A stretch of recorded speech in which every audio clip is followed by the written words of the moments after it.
ত্রয়োদশ জাতীয় সংসদ নির্বাচনে গঠিত সরকারের কে হবেন বাংলাদেশের প্রধানমন্ত্রী? ৪৭.৬% উত্তরদাতা মনে করেন বাংলাদেশের ভবিষ্যৎ প্রধানমন্ত্রী তারেক রহমান।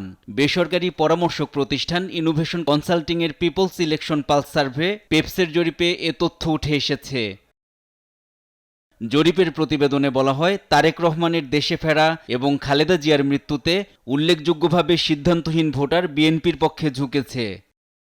জরিপে অংশ নেয়া ২২.৫% মানুষ মনে করেন জামায়াতের আমির শফিকুর রহমান প্রধানমন্ত্রী হবেন, আর ২.৭% নাহিদ ইসলামকে ভবিষ্যৎ প্রধানমন্ত্রী হিসেবে উল্লেখ করেন।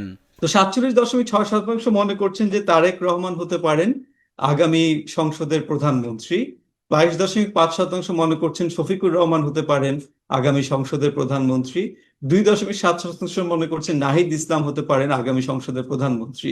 শুক্রবার রাজধানীর কাউরান বাজারে এক সংবাদ সম্মেলনে জরিপের ফলাফল উপস্থাপন করেন ইনোভেশন কনসাল্টিং এর ব্যবস্থাপনা পরিচালক মোহাম্মদ রুবাইয়াত সারোয়ার। অনিচ্ছুক ছিল তাদেরও একটা বড় অংশ এখন বলছে যে তারা ভোট দিতে যাবেন। তিনি জানান, রাউন্ড ৩ জরিপে মূলত ফেব্রুয়ারি ২০২৬-এর জাতীয় নির্বাচন সামনে রেখে ভোটারদের ভোট প্রদানের ইচ্ছা এবং নির্বাচনের পরিবেশ নিয়ে জনমত তুলে ধরা হয়েছে। প্রায় ৯৩.৩% বলেছে যে তারা আপনার ভোট দিতে যেতে চান। জরিপে অংশ নেয়া ৯৩.৩% উত্তরদাতা জানান তারা ফেব্রুয়ারির নির্বাচনে ভোট দেবেন। প্রতিবেদনে বলা হয়েছে, আগের আওয়ামী লীগ ভোটারদের ৩২.৯% বিএনপিকে ভোট দেওয়ার সম্ভাবনা প্রকাশ করেছেন। ১৩.২% জামায়াতকে ভোট দিতে পারেন বলে জানিয়েছেন, আর ৪১.৩% এখনও সিদ্ধান্তহীন। তারা হয় জানেন না, বা তারা আপনার সিদ্ধান্ত নেননি, বা তারা না ভোট দিবেন।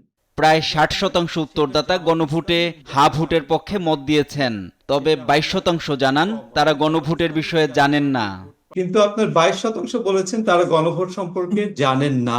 এনআই নাহিদ, দেশ টিভি, ঢাকা। এখনো সিদ্ধান্ত নেননি এবং ৬.